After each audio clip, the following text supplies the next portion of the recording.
tutauliwa. Na tukienda tutauliwa, tuende. Hawakuwa wanajua kuwa wao ni silaha. Bwana Yesu asifiwe sana. At whatever capacity you are a weapon from heaven. You are a weapon to conquer the plans of the devil. You are a weapon to change the situation. You are a weapon to make things work. You are a weapon. Hao watu walikuwa na ukoma na hakuna mtu aliwapenda. Lakini wakati Mungu alitoa unabii kwa yule mtu alikuwa amesema hakutawezekana, kabiwa kesho masaa kama hii, hiyo kitu itafanyika na hautaona. Utaona lakini hautakula. Imeanza deliverance. Yes. Yes. Bwana Yesu asifiwe sana. Aliambiwaje? Kesho, a time like this, what you are trying to stop will happen. You will see, but you will not eat. Alikuwa amesema uga haiwezi patikana hapa. Waliangalia wakaona how. Uga na Kenya mzima hakuna uga. And we are talking kesho uga. Kwa sababu akaambiwa kesho, time like this, uga will be here, you will see it, but you will not eat it. Nani alisababisha aone na azikule? Ni watu wenye ukoma ambao hawakuwa in the game. But God caused them to be in the game for the purposes of winning the kingdom. So when God is planning to liberate you, there is an opposition that begins in earnest, in answer. Wakati Musa alizaliwa, the king then told everyone that any young person that is born, let him be killed. And they started the process of killing anyone. Because of what? Because they knew in this time a king has been born that is going to set the children of Israel free. So they will attack you from the word go. And that's why Jeremiah, in the book of Jeremiah, the Bible says that before you were born, I knew you. That is why I set you apart, sanctified and ordained you for the purpose of those many years to come. So Moses was protected, and they took Moses into the river where they hid him. Other men were killed. Vijana wengine wote waliuliwa. But Moses was preserved, and he was taken ndani ya mto, akafichwa kwenye mto. Naye God caused the killers to come and pick the baby. Hallelujah. That is how God is going to fight for you. The people that are intended, have an intention of killing you, are the same people that come protect you. When you discover that your enemies are your protector, then you have won the battle. Then this is what happened. As they planned to kill every young boy, the daughter of the king went to the river. And walipofika kwenye mto, they found a baby crying. And this daughter akapatiwa mzigo. Muulize mwenzako, uko na mzigo ya kazi ya Mungu? Akapatiwa mzigo, akaambiwa chukua mtoto. And this is the boy they are looking for. The father is looking for this boy to kill. But the boy was taken right inside. Right inside. Your enemies will take care of you. Bwana Yesu asifiwe sana. The people were planning to destroy you. They will take care of you. They will lock you out. They will make you stand. They will make you go. When you discover the enemies that are planning, that have been planning to destroy you, are the same enemies feeding you, ujue destiny yako ni kubwa. Hallelujah. Your destiny is bigger. Don't worry of those people who have been fighting you. They will fight you. Hawataacha kesho. Yeah, because you are big. When you want to know where you are going, look at the enemies around you. Look at the challenges around you. Look at the people around you. They will make you know what kind of a person you are. That is why you see me. I normally I force them to hate me. By talking shit. I will say anything because I know I have to create enemies. Kama nataka kwenda juu, create more enemies. If they are not coming, call them. Chapa mtu coffee. So that you can have a table. When you have every friend, there will be no table, Baba. There will be no table. That God, I will create a table with who? In the presence of who? What if we don't have an enemy? There's no table. Hallelujah. Create one. At least hata utengenezea kasturu. Kama you cannot attract a table, then create one enemy, kasturu katengeneza hata kama ni haka ka plastiki. Hallelujah. Bwana Yesu asifiwe sana. And these people, they were sleeping. They were in the boat and the storm came. And it was so powerful.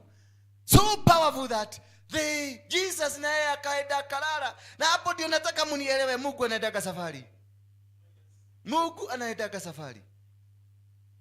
So oje kuniangalia macho ya huruma. Huyu Mungu anataka Dubai kukunywa kachurugi na huko. Na anakuacha hapa Nairobi na akasimu kanaigwa mteja. Mteja unayemtafuta hapatikani kwa sasa. That's the time you really need God. That is when umetoa, umeenda kanisa, umeenda wapi, umesikia crusade na kuja Uhuru Paki, wewe ndio wa kwanza kutoa, umesikia Waruinge naenda Kirinyaga, wewe ndio wa kwanza kutoa, anything concerning God, umetoa, lakini this God no respond. Sometimes God, he goes, because he's building you. He has babysitted you for too long. Anataka kuangalia the maturity in you. Because there are still people who are Christian for 40 years, but they are still kunyonya. Suckling. They are still suckling. Bwana Yesu asifiwe sana. They are still wananyonya maziwa. But kimutu ni kimuzee kimezeekea kanisani, lakini bado kinanyonya. You don't know how to do spiritual battles. You are in church and the church has a problem. You don't know how to do spiritual, mpaka mnangoja Reverend anasemaje, apostle anasemaje. Mlaiwa apostle tarawe hata. And that's a small thing that you could have commanded out. Then these disciples, remember, they had come from the other side and they left a huge crowd of people. Then they moved. While they were in the boat, a big storm came and the boat was shaking. Huyu mama amepatana na storm. The big storm is coming. He's shaking until the water started getting into the boat. And Jesus was deep asleep. Despite the storm. This man was deep asleep, ni kama amekula bangi. Hakusikia, halikuwa asiki. There was nothing. Yani, baka wakamuliza, wewe mzee. Kwa yani usiki ama ulikuwa unataka tukufe. Ndio nataka tukue. Na jamaa mwingine aliniandikia ati, Pastor, unaweza kuwa na contact ya Freemason ni join, mimi nimefika mwisho. Nikamwambia kwenda ukufe. Enda ukufe. Kama umefika mwisho, why you living? Go away. Bwana Yesu sio kama Kristiana kingine kalidia pia kanataka kujoin ati kapatiane sasa. Bwana Yesu asifiwe sana. And he says, and leaving the crowd, they took him with him the boat, just as he was, and other boats were with him. And a great windstorm arose, and the waves were breaking into the boat. So these waves were breaking into the waves. Just ask yourself, look at yourself. See how the waves are broken into you. Wewe umekuja Mungu kutoka Donholm, si ndio? Umekuja kama unakibia masaa isipite. Because the waves have broken. The storms have broken. Ile. Unataka kile hiyo. Ile brown. Umutumia ni alete wewe Beatrice. Ama nataka kuwekelea. Ni mguu.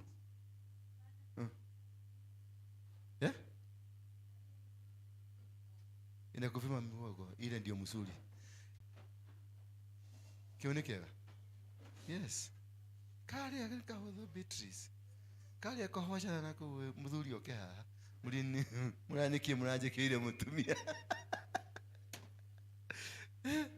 Bwana, the storms have cost you a lot. Yani kwa nyumba hakuna amani. Landlord amevuka kanyumba. Biashara imeanguka. These are the storms that we meet every day. There is no job. There is nothing that is happening around our life. And this is what is called the storms of life. And if you don't have the storms of life, then you are not existing on this world. You are not existing. If there is no storm in your life, you have no business calling yourself the citizen of this world.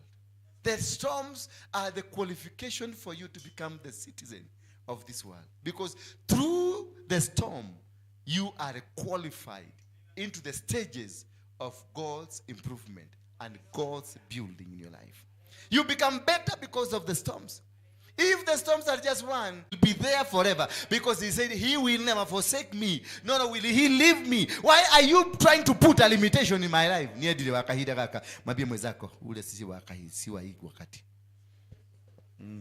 It's forever. Sema forever. Yes.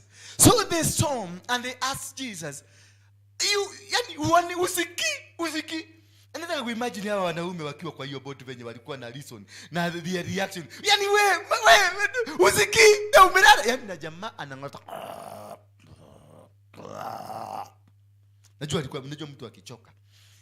Akichoka ana snow sana na nguvu.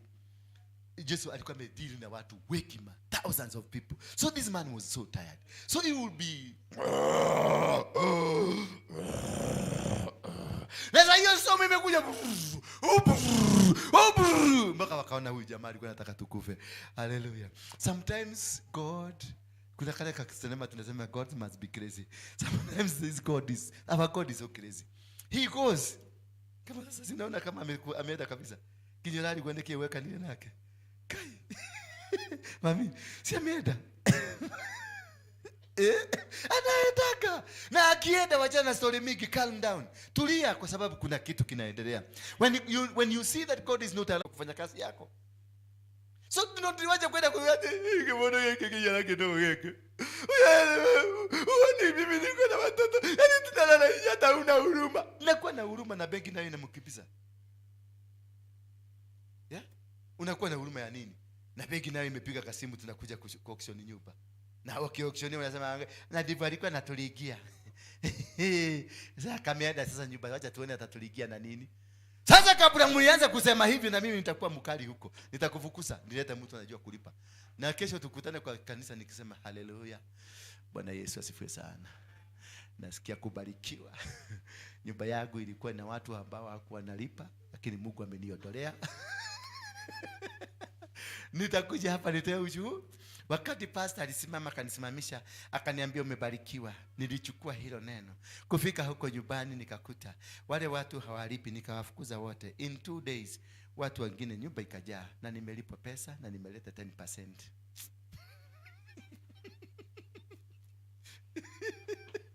Watu wananiangalia vibaya. It is godly.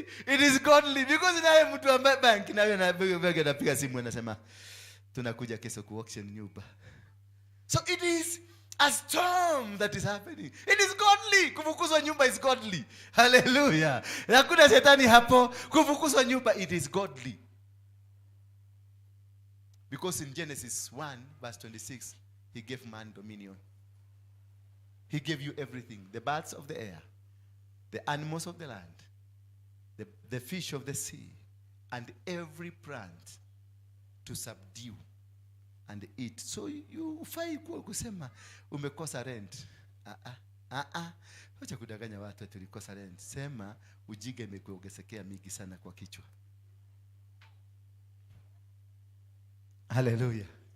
Bwana Yesu asifiwe sana. Yes. You have been given power, dominion. Lakini umeshindwa kwa sababu unataka shortcut. Na kwa shortcut you can't get it. You can't get it. Mimi nilikuwa shokora. I'm going to tell you this story. Tulikuwa pale Githurai roundabout ile ya 45. Ukiingia tu hapo kwenye kanisa ya Catholic hapo chini, Dadora dumping site ilikuwa hapo. And that is where I started my life kama shokora. Ikahamishwa ikaletwa Dadora. Wakati ilihamishwa ikaletwa Dadora, mimi nilidandia kiroli, tulikuja nayo Dadora. Na tulipofika Dadora, nikakuwa sasa mimi ndio master mwenyewe. Hakuna lori kuingia huko bila kutoa shilingi 100. Master. Na nikatengeneza kikosi na magari zikasuliwa na gari moja ikajaribu kuingia tukachoma. Yes, chakuniangalia na macho ya huruma. Labda ilikuwa ya familia yenu. Wakati waliona moja imechomeka,